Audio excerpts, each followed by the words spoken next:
this is something we talk about a lot in real estate, and I know a lot of our listeners are real estate investors, and so there's some tremendous analogies.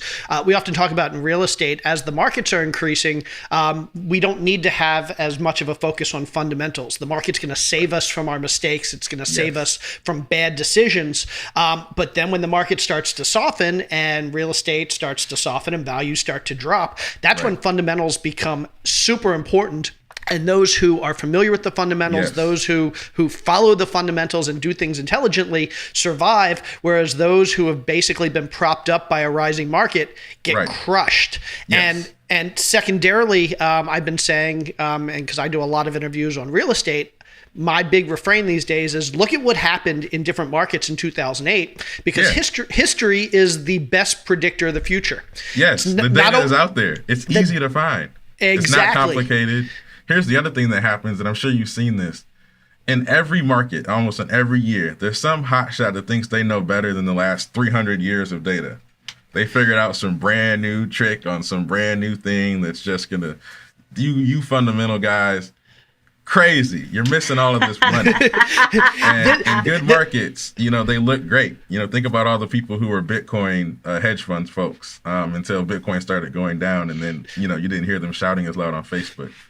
The fundamental folks, the reason and how you'll find them is that they're not stressed out when the market's bad, right? Because they knew it was happening. They prepared for it. This is no big deal. In fact, one of the things I love about investing on the private equity side, and I'm not sure who the equivalent is in real estate, but if you think about how like Warren Buffett and Charlie Munger of Berkshire Hathaway think about buying businesses, and the simple thing they say is they don't buy stuff they don't understand.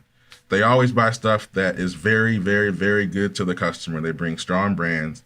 And they also say they want to buy $1 worth of company for 75 cents. And so a lot of the trick to this is if you can buy at below fundamental value, whatever your analysis of that is, then you can also benefit greatly. So for instance, the wise folks with money are out in the market looking for acquisitions right now.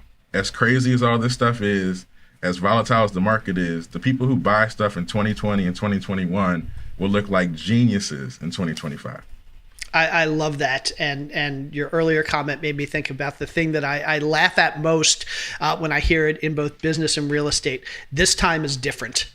People who think that for some reason today is different than everything that's happened in the last 250 years of this country and this economy. Yes. And the slow and steady guy wins the race, or gal wins the race. This is the amount of money that people are putting to work in some of these real estate transactions, private business transactions. I mean, if you get 3x on $1 million investment, that's life-changing money.